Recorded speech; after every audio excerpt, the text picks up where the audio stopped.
This is the Troutbitten podcast. Troutbitten. Troutbitten? Troutbitten. Troutbitten.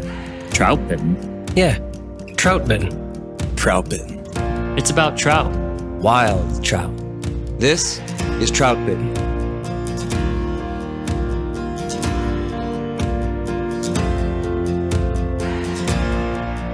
This is the Troutbitten podcast, and thank you for tuning in. My name is Dominic Swantowski, and I'm the owner of Troutbitten and the author of troutbitten.com. So here we are, episode 6 of season 6, with our skills series on winter fishing. We've covered locations and expectations, where to find trout, and talked about their wintertime habits. We did 2 full podcasts on staying warm from head to toe. We talked about fishing nymphs in these waters, streamers in these waters, and now we're ready to talk about dry flies. Once again, just like when we covered nymphs and streamers in the last 2 episodes, the goal here is not to teach anyone how to fish dry flies. That's way too broad of a topic. Instead, we'll focus on what is different about dry flies in the winter, how expectations change. We'll think about water types, trout behavior, and how even the gear and the tactics to catch trout on a dry fly change in the winter season. All right, here's my good friend Austin Dando, joining me as always in these skills series episodes to walk through the details and keep it tidy. No goofing around, right, Austin? That's what I'm here for. The goofing around or the not goofing around to keep me straight? Good question, huh? I keep things tidy and fun. All right. I have listened back, and I think the goofing around is the main reason the episode length for these skill series have been a little longer. We're having too much fun. Too much fun. No, when I'm out on a run or something, I'll listen to one of the old podcasts, and I listened back to I think it was episode 5 last year, almost a year ago, when we were recording the 9 essential skills for tightline and Euro nymphing, and It was tidy. Those were really tidy. Yeah. And we knew what we wanted to address at one point, and we stayed on it, and we weren't doing what we're doing right now. We weren't tackling anything but, that one point. Yeah, those were really concentrated, and these are too. But having kind of 9 steps into one tightly packed topic maybe kept our conversation more on track than perhaps some more general conversations. Yeah. Just fishing nymphs or fishing streamers could have a lot of different pathways to go down with that. Yeah. I'm telling you what, though, too, it's the goofing around. It's mostly you goofing around that takes time. Well, if you wouldn't talk about you playing tennis and you being a WWF wrestler and... No. Did you look up Ric Flair? No. Look him up? Come on. I did wrestling as a sport for 14 years, so... No, not the real wrestling. The WWF is where the real men the televised version. All right, you'll have to tell us about your wrestling career someday. We don't have time for it. No goofing around, right? Oh, yeah, right. We have had a couple comments, like early on when we started this podcast. Do you remember when we had some comments that said, hey, you guys are goofing around too much? There's too much get to the side conversation. That's right. Yeah. There's one or 2 reviews that are, come on. Yeah.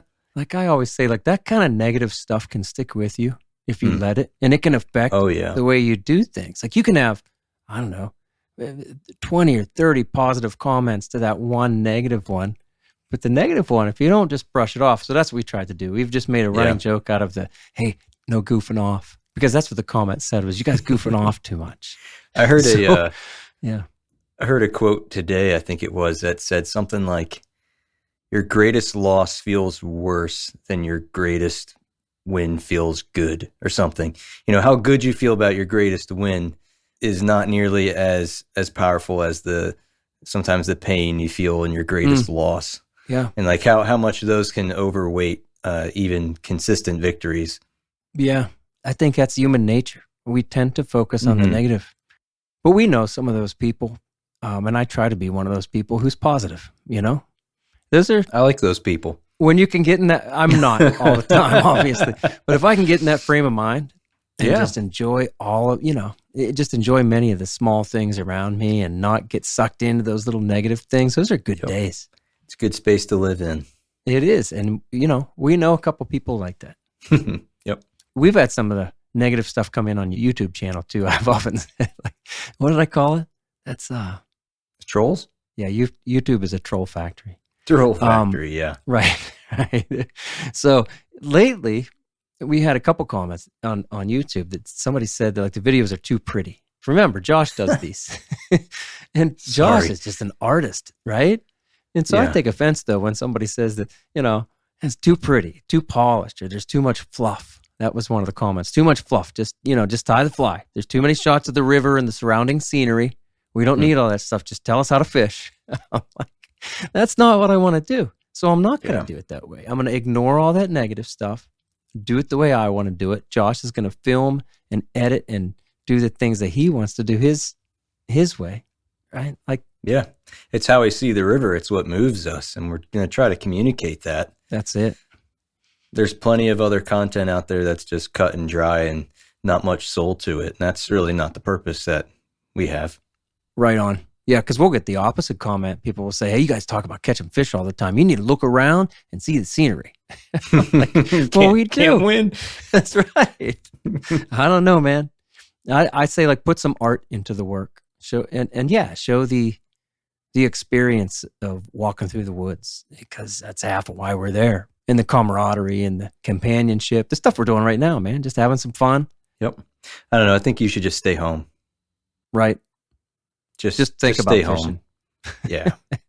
It's dangerous out there anyway. It's dangerous. Always fish with a friend. Especially in the winter. Never go by yourself. Yeah. Yeah. So this fishing life is just a balance, like fish hard, have fun, Words to live by. right? Fish hard. Be nice. Think about what you're doing. Try to get better. Have fun while you're doing it. Be nice. That's what we said at the end of the one podcast. Have fun. Go catch a fish. What was Be it? nice. Be nice. Yeah, I think that was it. Have fun. Go catch fish. Be nice. Yeah.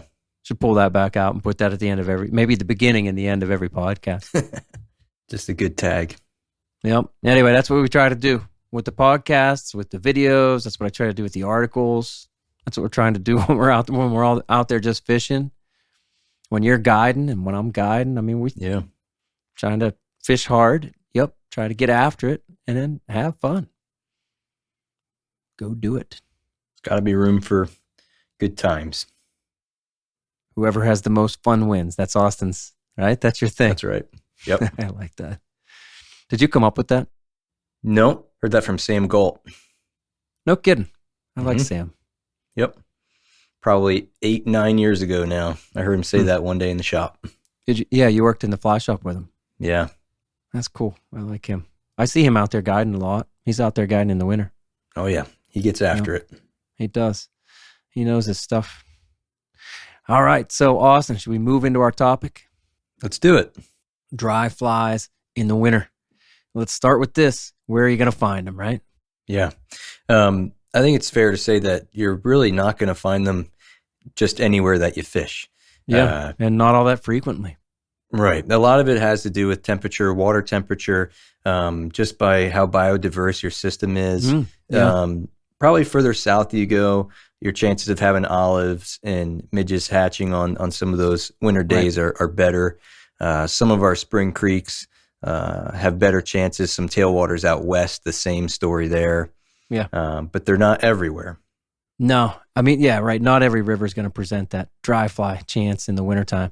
And we're here in a Spring Creek region. And I mean, I'm going to say maybe only a half a dozen times this winter I've had a decent chance to catch a fish on top. And that's not many. I'm on the water quite a bit. Considering how much you fish, that's not much at all. No, it's not. I will say, and we'll get to when here in a little bit, but I will say a lot of times because I start early in the morning and often I'm coming off the water maybe when I would have my best chance at finding those midges.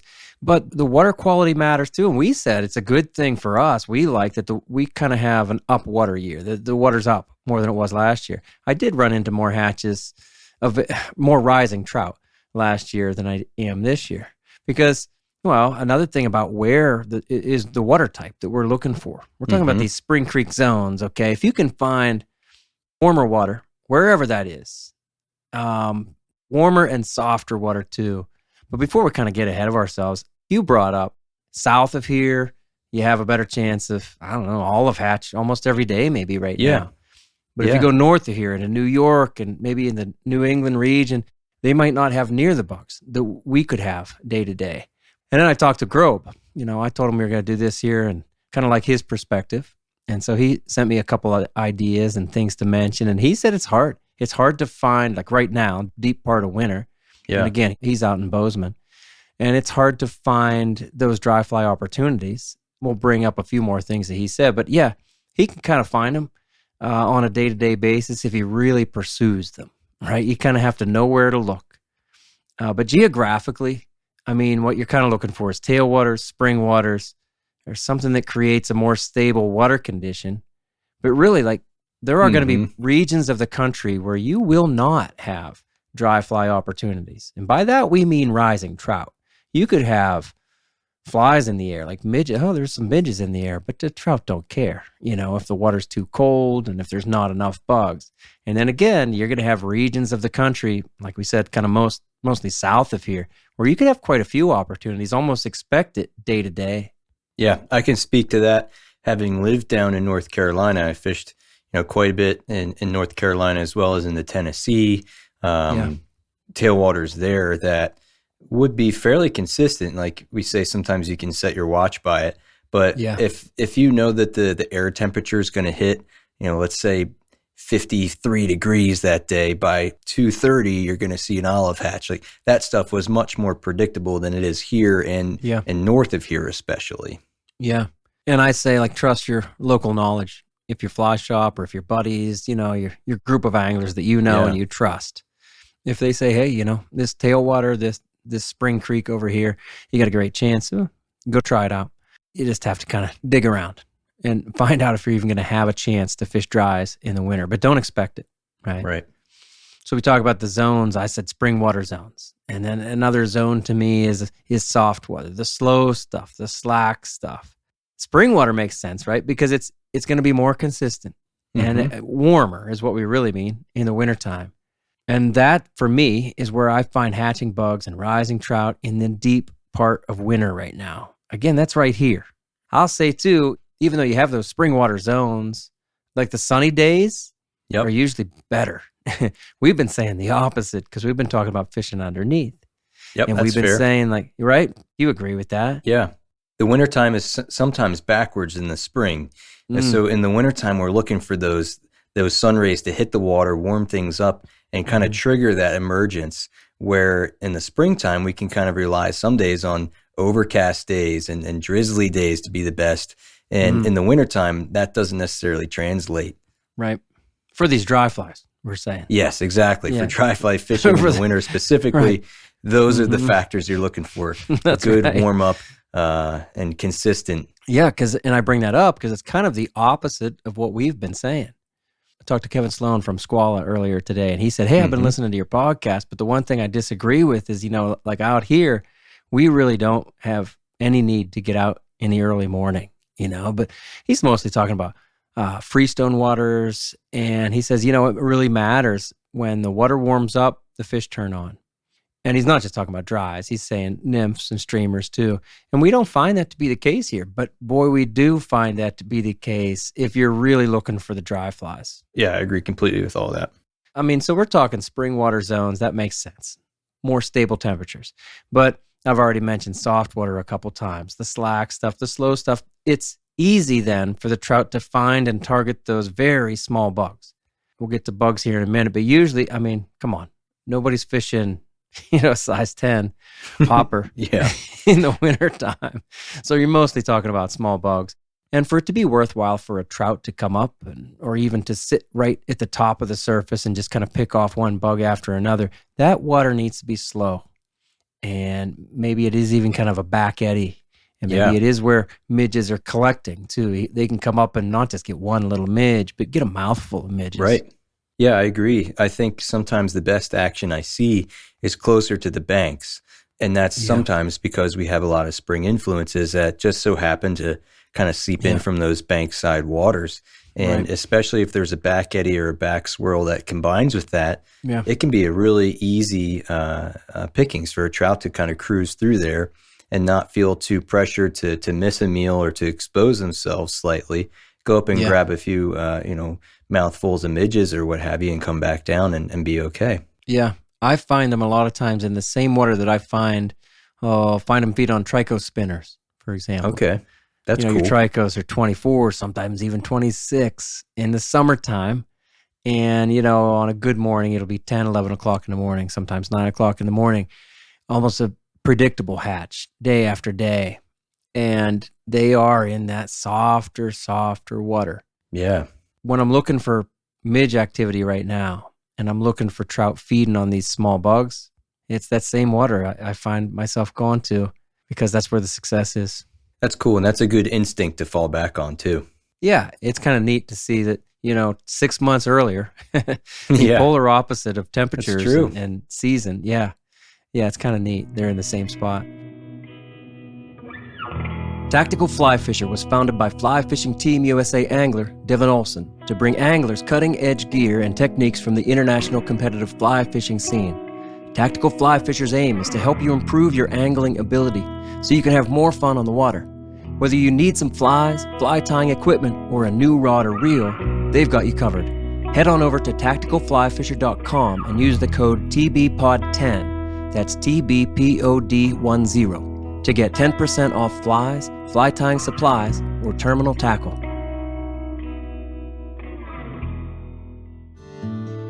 For over a decade, Smith Creek has provided innovative, high-quality fly fishing accessories designed to put your gear in easy reach, free up your hands, and keep our waters clean. For 2023, check out the all-new patented tippet holder. Each unit is individually machined from billet aluminum and anodized in 2 eye-catching colors. They hold up to 5 tippet spools with a spring-loaded plunger that is quick and easy to use, keeping your tippet spools right where you need them. Also, the brand new Rod Clip Plus comes with an improved 304 steel pin, plus a carabiner clip, giving you 2 ways to attach it. All Smith Creek products are built guide tough and backed by solid customer service. To learn more about Smith Creek products, visit their website at smithcreek.co. We should point this out. We're not out there prospecting with dry flies. You know what I mean? You were supposed to do that this winter. Right. Did you said forget? Right. Pat and I always used to joke about that. You promised. I'm going to really challenge myself and go out there and just prospect with a number 22, Mm-hmm. I'm disappointed to hear you haven't been doing that all along. None of those fish count. No. All right. All this knuckle dragging, nymph and streamer stuff doesn't count. Yeah. You didn't like that, did you? You didn't like that term last week. I was a little off balance from it. Right. You went knuckle dragging.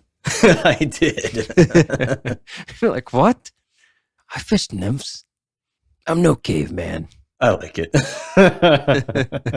I need a fly fishing sticker for my vehicle that is a knuckle dragger nymph man. Ooh, that's pretty good. Get Josh on that. Yeah. Get our buddy Josh Darling to design that. That'd be a good sticker. Be pretty tough. I like. Don't mess with that knuckle dragger. Stay away from his Subaru. That guy is serious. He's got stickers all over his truck. Look at that rod vault. He must be really good. He's really into fly fishing. Fly rods on board. Caution sticker, fly rods on board. He's got mud on his mud flaps. He must be hitting the headwaters. He's a blue liner. He's a blue liner. Look at him. Look at that fisherman. Do you think he fishes dry flies in the winter? Yeah. That's the ultimate challenge. Just go prospect in the winter with some midge dries. Yep. Report back. Let us know how it goes. Love it. Yeah. No, we want to point that out. That nobody's out there prospecting in the winter. Well, none of us are out there prospecting in the winter with dry flies, whether that be midges. I will say, we keep talking about midges right now, but your other bug, let's get to that. The other bug you're really going to run into is a blue-winged olive. Mm-hmm. And I know there are many other names for blue-winged olives, but man, anything that looks like that, I just call an olive. Yep. And, I think you're kind of the same, Austin. Keep it simple there. Keep it simple. It looks like an olive. You can fish it with an olive pattern. And you can have, what do they call them? Pseudocleons? Is that what Matt likes to say? Yep. Same damn thing. He really likes it. He loves that word. He didn't say that before he went out west. He's Pseudocleon. Come on, man. Those are your bugs. Olives and midges. That's what you're really going to run into. You don't encounter much variety. I will say there are little black stoneflies. Everybody seems to get excited about them. Hey, little black olive. Because especially on snowy days, you'll see these little black stoneflies on the bank. Yep. That's where they are. They're on the bank. They're not on the water. Trout pretty much ignore them on top. I think you could kind of fool trout underneath with a pattern that looks like a little black stonefly, but I kind of ignore it. Many of my patterns, anyway, they can look like a little black stonefly. Yeah, that's definitely worth mentioning. I've had many February days, especially it seems like, where the banks or the islands are coated in little black stones. Mm-hmm. And even, let's say 12 noon, whatever comes along, and the air is full of them. Right. But again, they're all hovered around the banks because that's where they're coming out and hatching and getting in the air from. They're not really over top of the water. So it can be kind of exciting and get you to look around and be watchful for it. But don't count on them. Right. They don't emerge like mayflies or even like caddis. They crawl out of the water onto a stick or literally right up onto the bank. Yeah. It's a different kind of emergence. So it helps to kind of know your bugs right there. But now you know it. Right, so you can see those little black stones. Let your buddy get excited about it. Let him go prospect with the little black stonefly dry. Have him report back. Have him report back. Let us know how it goes. So encouraging. I said local knowledge earlier. This is important. Again, coming from our region, that's what we're telling you about. And yeah, we've fished other regions. We got buddies who fish all over the country. But you want your local knowledge. Know what's happening in your rivers, especially with these dry flies. Tell me if you feel this way, Austin. I feel like I could take my handful of nymphs that I use in the winter. And by that, I really mean 5. I don't know, 4, 5, 6 patterns that I use in the wintertime. I feel like I could fish all over the country, north, south, east, west of here on a trout river. And I'd be fine with those same patterns. What I mean is with nymphs and with give me a couple streamers too. When it comes to the dry flies, well, if the local fly shop was telling me that, this or that, well, Kevin Sloan again was telling me that the squalla hatch, which that's his company's name, which is kind of neat. The squalla hatch, I guess it's a big bug. It's like a 10 or 12, and it'll happen in March, early March. Looks like February. A huge salmon fly. Have you fished it? Mm-hmm. That's crazy that it happened. I've caught small parts of it out there. So I never even heard of it until I heard of the company. Right? Yeah. And anyway, I didn't know any bug would be that big that early in the season. Yeah. The point is, trust that local knowledge. Find people who know what the hell they're talking about as far as what's going to hatch, and then be ready for that. And I would carry patterns that are going to be specific for a bigger bug like that. That's a great point. When I lived out west, I tied very specific flies for those hatches, especially on top. Yeah. Now, when I was nymphing and streamer fishing, I'd fish the same flies, 95% of the same flies there that I did back east.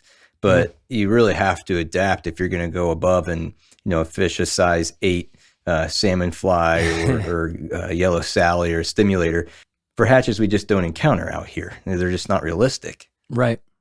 Hey, so I hear it said that 90% of what a winter trout eats is midges. Midges. You think that's true? 90% of what they eat is midges. Like on the surface? In general? No, I don't think that's what they mean. And that's not what I mean to say here. No, I don't think that's true either way. Me neither. I bring it up because, I don't know. I read a lot. I watch a lot of videos and I listen to a lot of stuff. I've always been a research kind of guy. And I just run into this a lot. I keep running into this sentence, 90% of what a winter trout eats is midges. I just don't find it to be true. We've kind of talked about what we fish underneath, with nymphs and streamers. And we say we use, stoneflies and scuds and crest bugs and, I don't know, even just pheasant tails and hare's ears and Walt's worms and stuff, and they eat it. Yeah. I don't need to go tiny all the time. Don't get me wrong. We have plenty of midges in our river and in our stream systems here, but we have plenty of almost everything. Yeah. To say that the trout are eating 90% of one food form is a little short-sighted. I think so. But again, that's from our perspective. Maybe 90% 90% of what the winter trout eats in a tailwater Mm-hmm. is in the wintertime. Maybe that's true. Yeah. I don't know. Yeah, I think Something to think that about. definitely applies to our surroundings, and Right. that's what we can honestly speak on. Right on. The longer I do this business, this trout bitting thing, the more people I'm in touch with, and the more people will get in touch, and through whatever message system, and they'll say, "Hey, I'll tell you, this is how it is out here. You said this or that, or you wrote such and such, but my experience is different." I like that. I like hearing from people from different regions, and then I fish different places more, and I'm like, okay.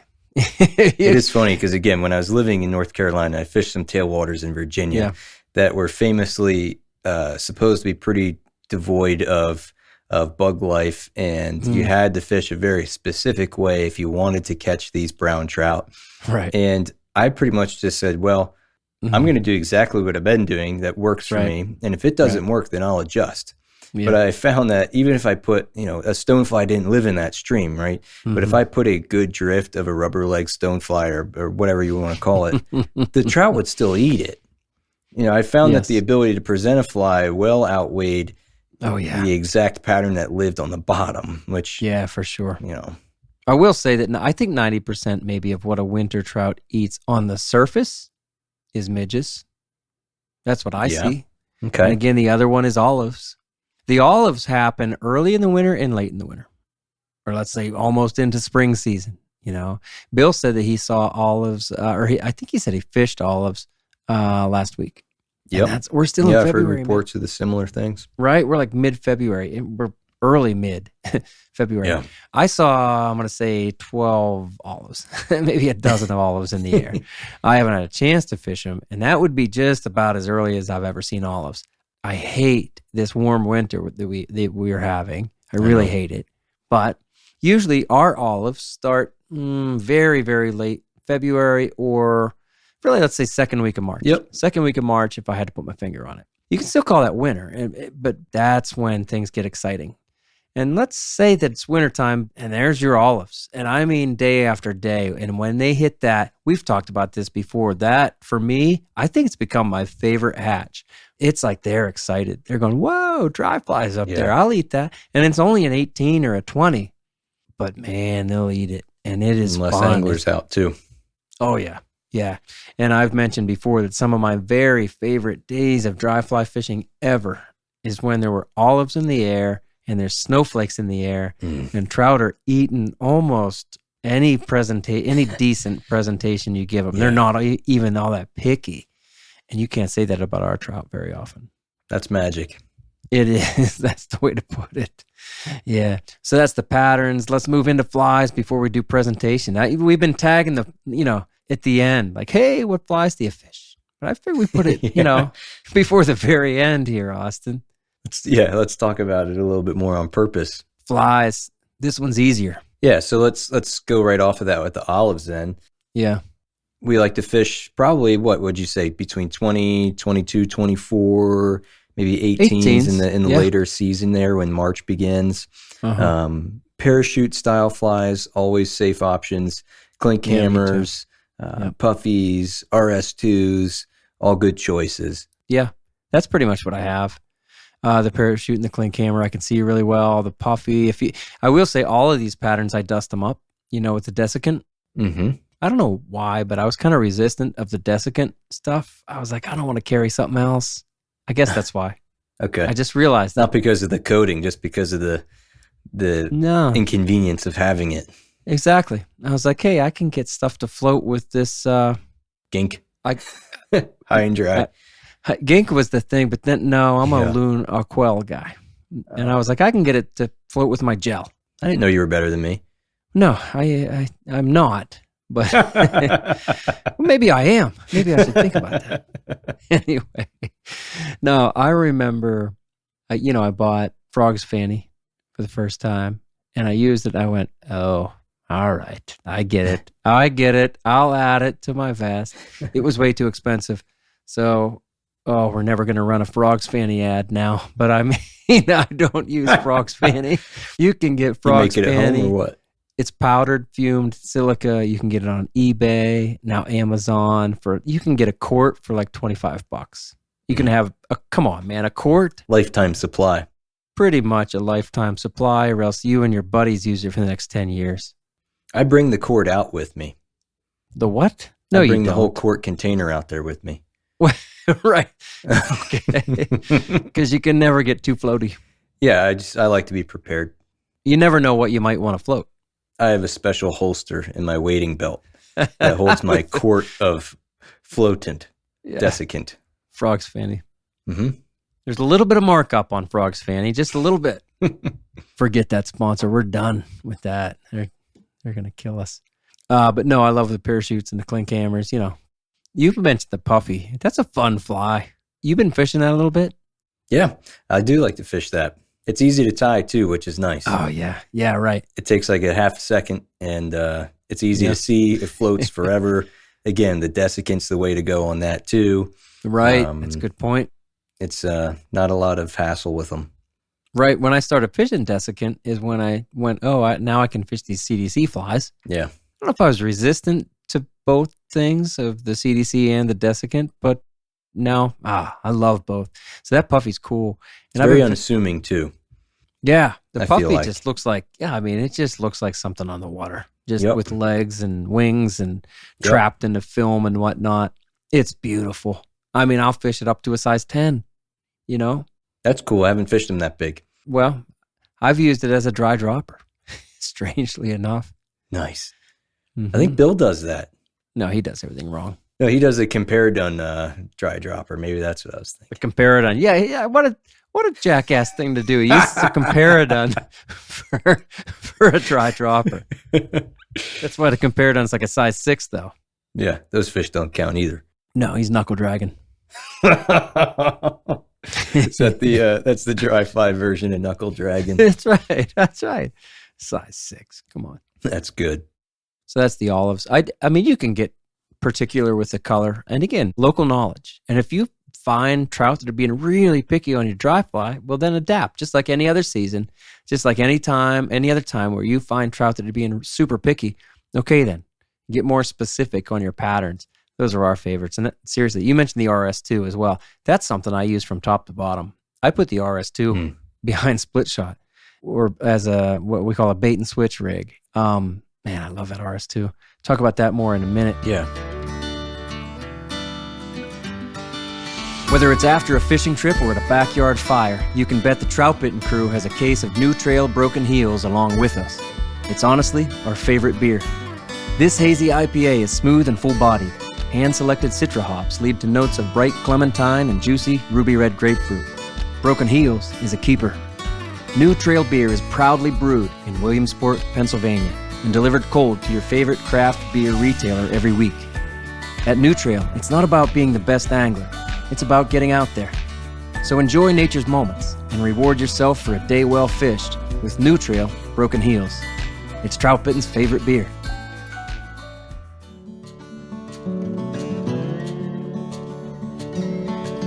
Precision Fly and Tackle is a family-owned business with a passion for the outdoors and a sense of adventure. They are anglers who enjoy every moment spent on the water with family and friends. Precision Fly and Tackle carries the widest selection of Euro rods, reels, lines, leaders, flies, and accessories. From the beginner to the advanced angler, Precision Fly and Tackle can outfit every angler, no matter the budget. Visit them online at precisionflyandtackle.com. Then use code TROUTBITTEN10, that's the number 10, for 10% off your order. Gear up with Precision Fly and Tackle for your next adventure. So we said olives and midges. So for the midges, I'm going to keep it simple. I'm a Griffith's gnat guy. I have such a hard time saying that. Griffith's gnat. I have to slow it down. Griffiths. Let me hear you say it. It's a Griffith. Go ahead. Try again. It's a Griffith's gnat. Oh, good job. That means it belongs to him. That reminds me. Griffith. I'm gonna totally add some goofing around goofiness to the time here. Mitch Hedberg, he has a joke that says, you know that candy bar Reese's? That's REEESE'. that apostrophe? That means it's him. If you ever meet a guy named Reese, he says, hey, where'd you get that candy bar? You better give it back to him. I'm sorry, Reese. I didn't think I'd ever run into you. So if you ever run into Griffith, you better give him his gnat back. I mean, Griffith, come on. Griffin. There's nobody out there named Griffith. Yeah, well, one guy. He's got a gnat. We all use it. Right. He's trying to collect them. You know what a Griffith's gnat is in size 8? A lot of Griffith's gnats.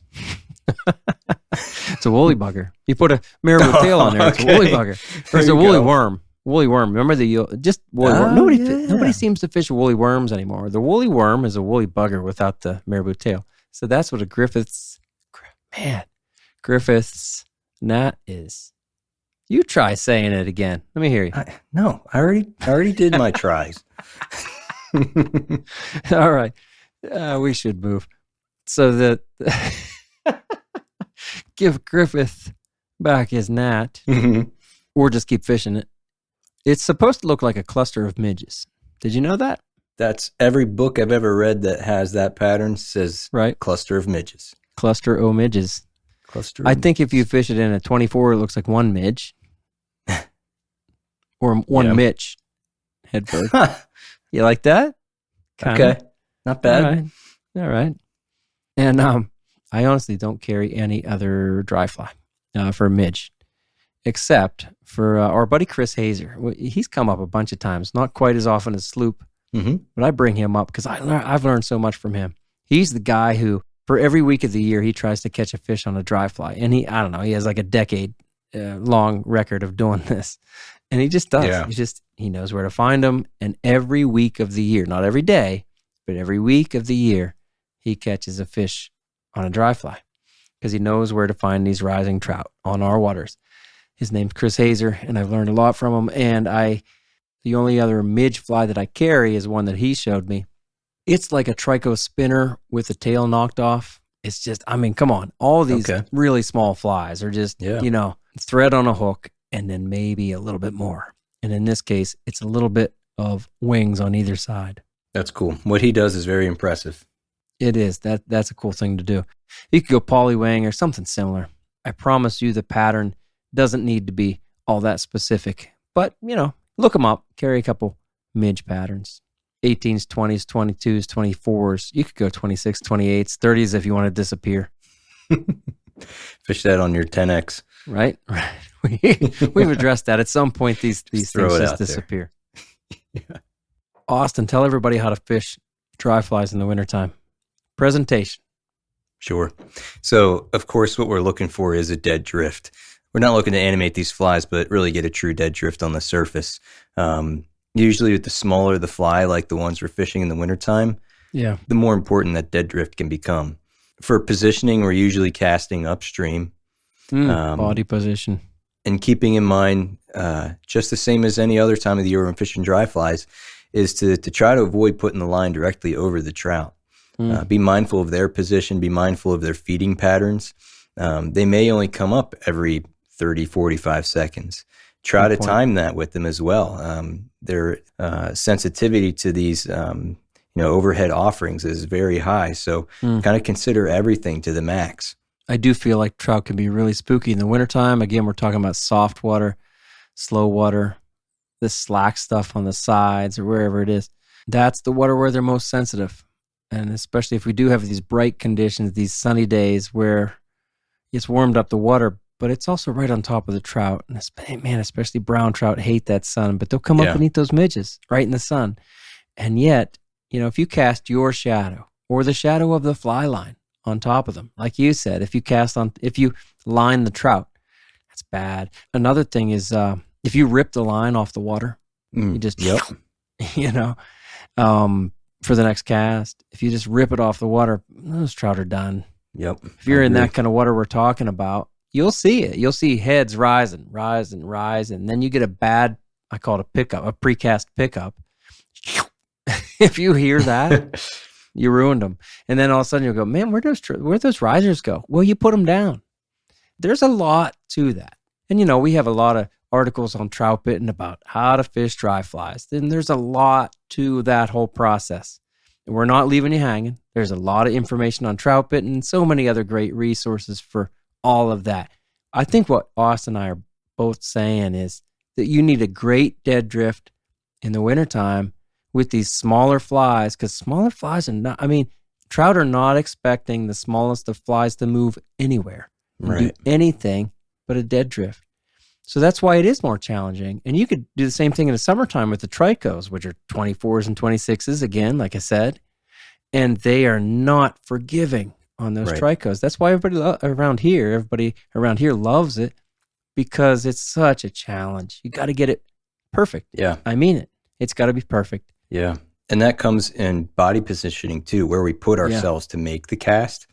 Those small flies, they do not hold their seam or their position as sort of readily as a larger fly might.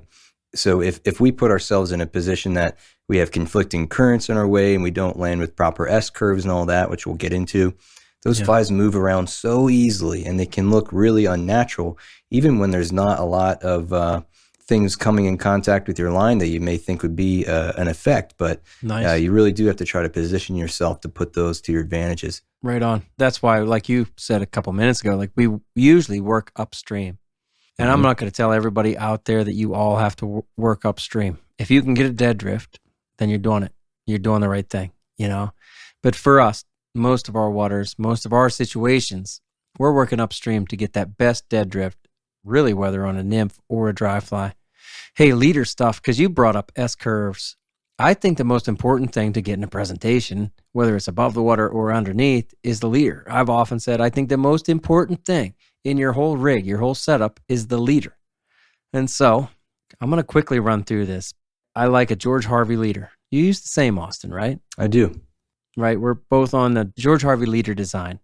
Many articles on Troutbitten about that. And Austin mentioned S-curves. That's the beauty of the Harvey leader, is that it can land, if you cast it well, it can land in S-curves, not just in the tippet section, but in the mid section, even in the butt section, if you want it to. Yeah. You have a lot of control over that through the cast. And we need to adjust. You cannot just go out, you can, but I wouldn't recommend going out there with the off-the-shelf leader that ends in 6X and then just tying your fly to it and expecting that you're going to get the presentation that you need. It can work if you're lucky, if you get the right water and the right fly on there. But I think we need to really be ready to adjust. The smaller the fly is, again, the more important, and maybe the harder it is to get that pure dead drift. So we have to adjust. We need to go with thinner tippet a lot of times. We need to go with longer tippet sections, maybe 2 or 3 or even 4, maybe even 5 feet of tippet. And then softer tippet. That's a big deal to me. Cortland, Rio, they both make very soft. Rio, it's like a green label. I forget what they call it.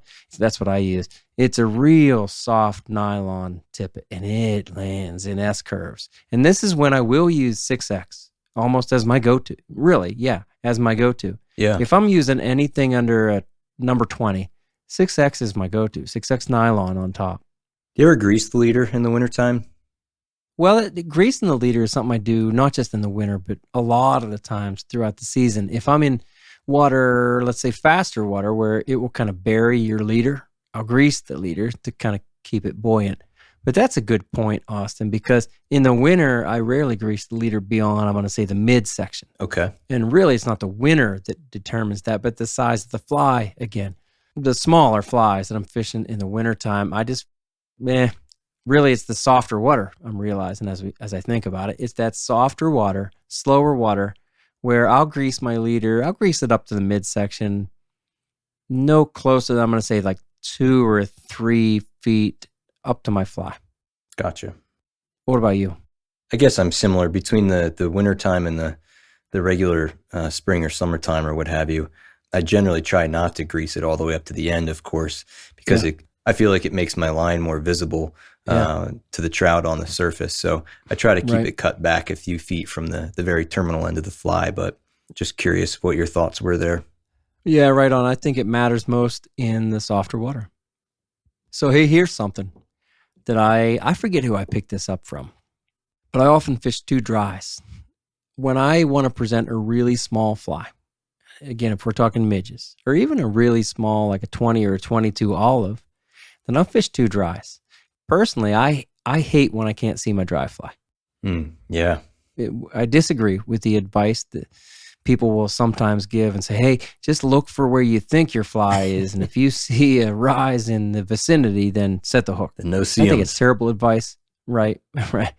I want to see if my fly is dead drifting or if it's dragging. If it's dragging, I'm picking it up and it's out of there. And if I can't see my dry fly, I'm just not having fun fishing dries anyway. So I'll fish one of these 20s or 22s or maybe even 24s with, I call it like a companion fly. And maybe that parachute fly, well, for me, it's usually a parachute like we talked about earlier. Maybe that's an 18. Even if it's a 20, you're going to see a number 20 parachute usually. And then I'll put a second dry fly on a leash, I like to call it. It's just a foot or 2 back. And that second fly is probably Griffith and his gnat again. Give that back. Give that back. It could also be an RS2.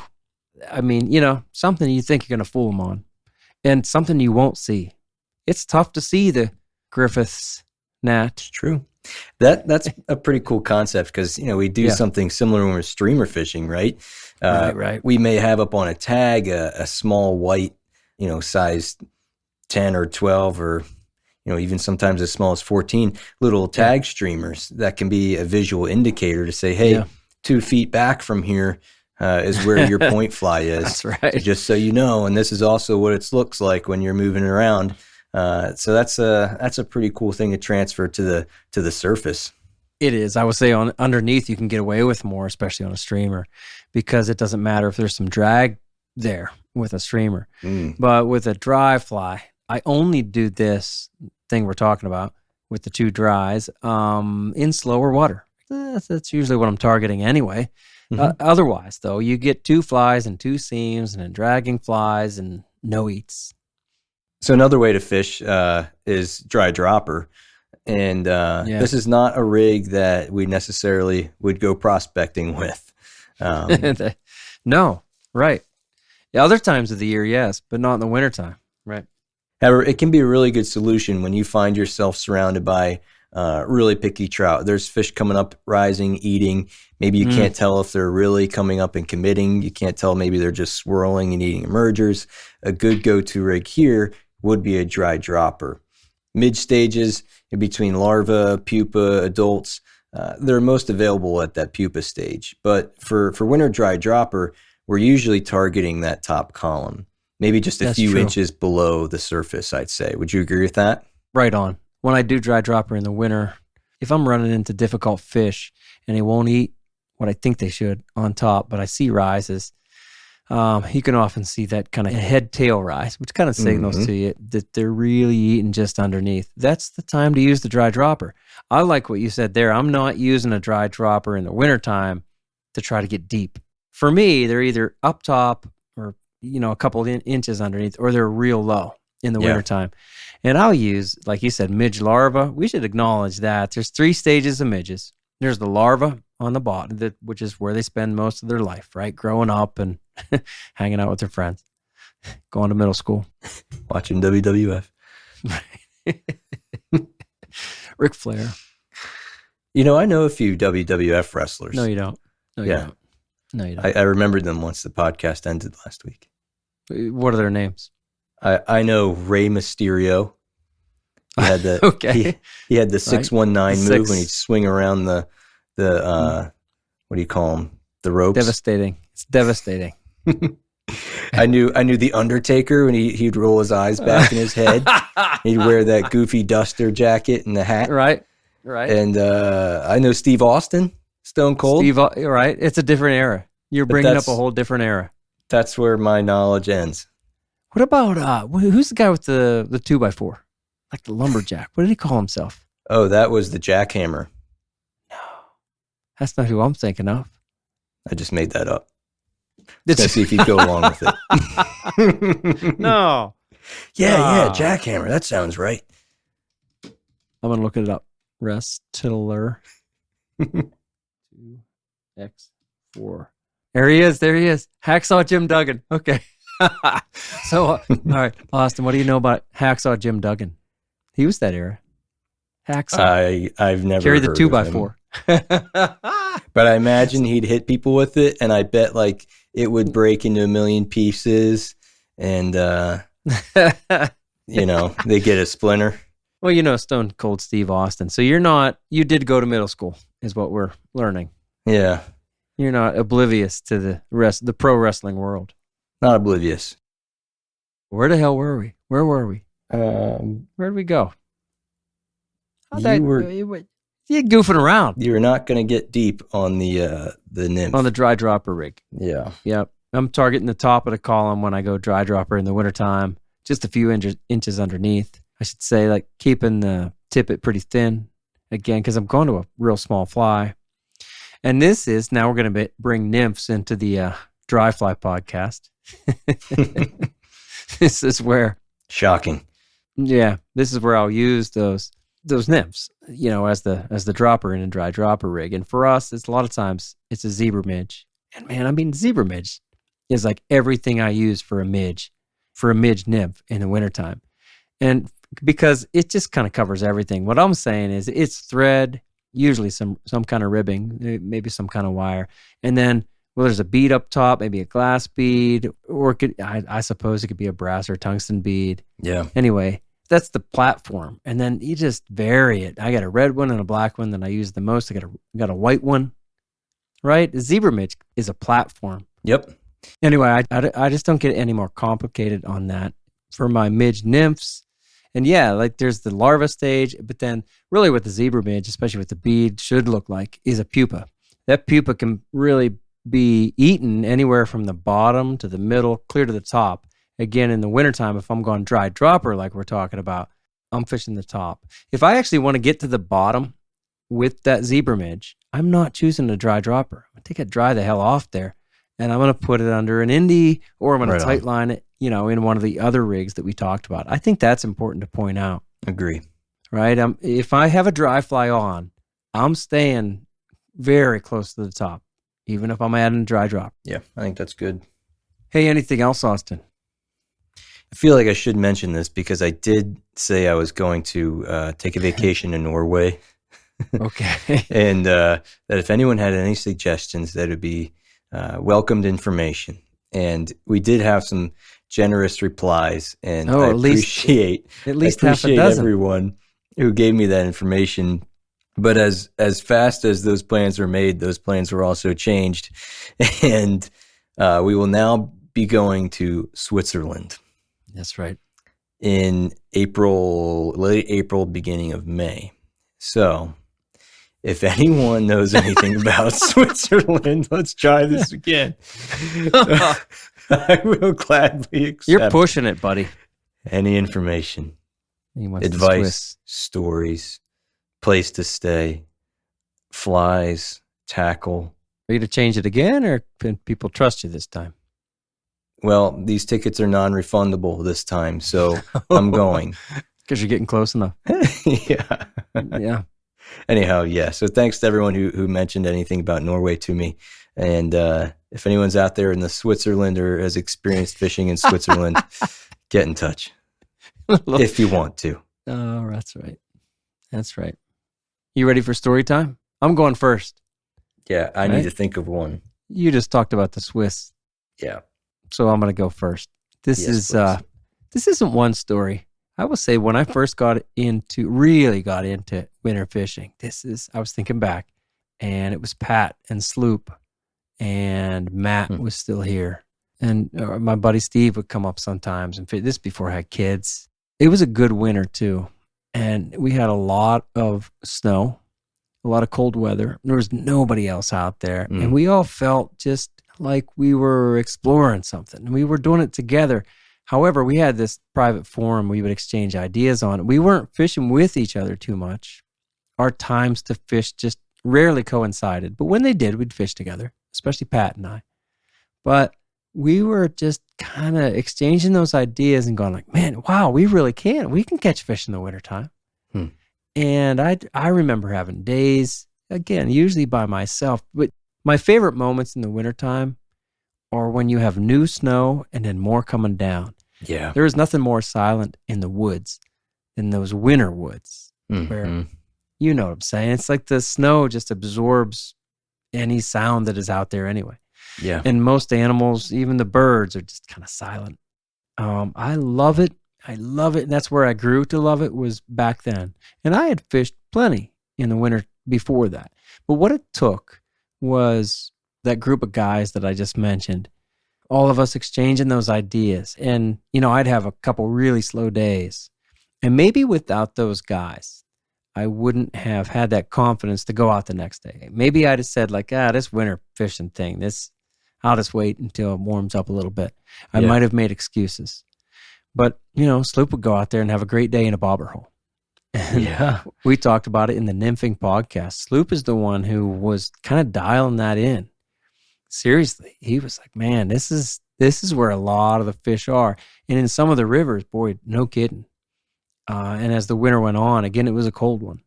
So February, that's where you found them. And if you found one, you were going to catch 2 or 3 or 4. And that was a really, really neat thing to understand. I remember fishing with Pat a couple days, and I'd be like, well, I'm going to go up and fish the run.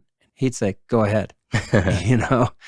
And I was wrong. I'd catch maybe one, or I'd miss one. And he'd be down there banging 4, 5, 6, 7 fish out of a good hole, a good, deeper, softer piece of water. And that's when I really learned, by being around other fishermen or just understanding their experiences. On this private forum we had, we'd exchange ideas and just kind of give stream reports almost every day. And that's where I learned, like, this can be done. We can do it in the wintertime. But it will take the changing that we're talking about here over this series of podcasts.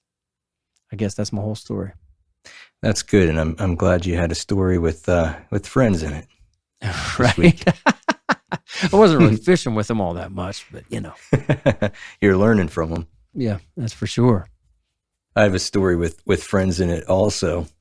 One winter break in school, my buddies Ty and Clark and I went on this multi-day camping, fishing, backpacking extravaganza. Yeah. And we were fishing a lot of these remote mountain streams. And there was this one afternoon, we were on this freestone stream coming down a pretty hilly mountainside, a lot of dense brush, and not a great trail to follow all the way up the mountain. Yeah. And naturally, we'd sort of gotten separated. My 2 buddies eventually made their way upstream, and I stuck behind to fish some of the lower water.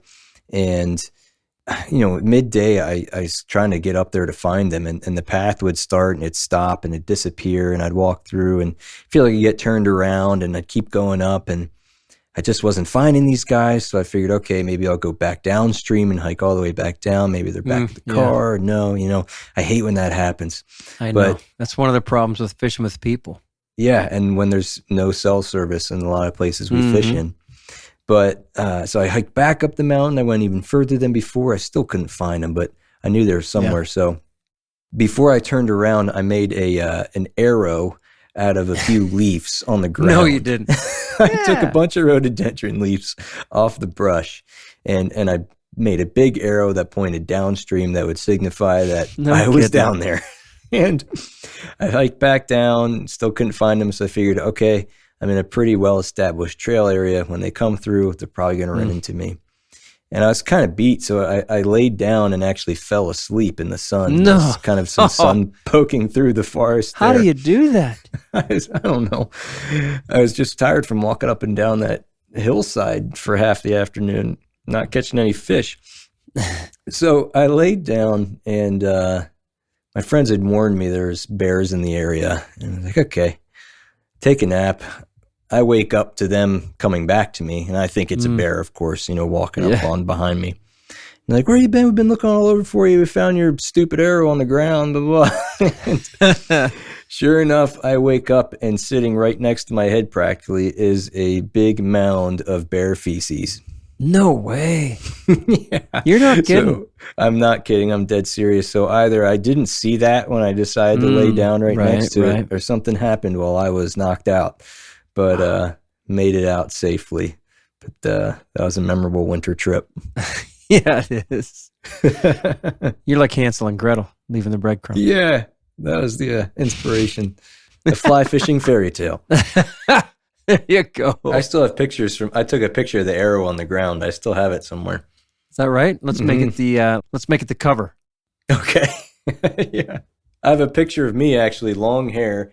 I'll send you a couple. It's pretty classic. Yeah, you're the guy who would fall asleep in the wintertime.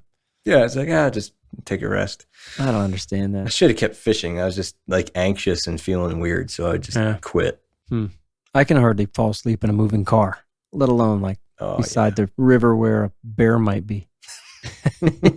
Chilling out. Yeah. That's too much. That's funny. Hey, so next week we are going to talk about problems that you encounter in the winter.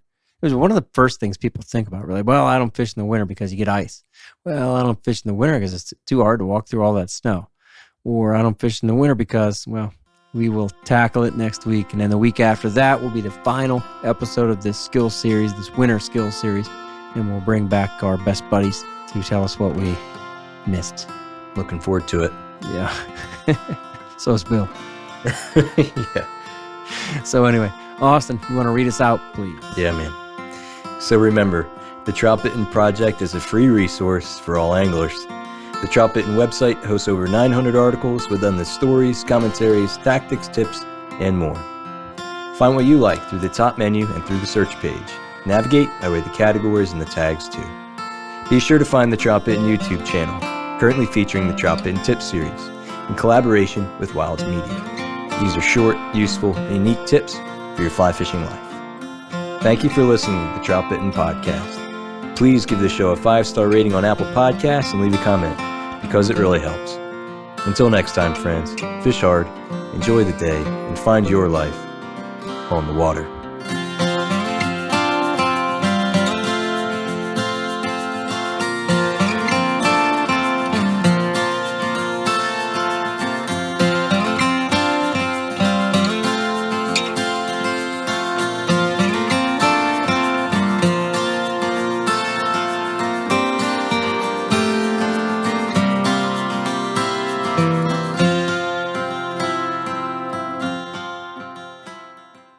And then there was The Undertaker. Oh, yeah, there you go. I know those guys. Well, you put them down. How does Austin not know who Ric Flair is?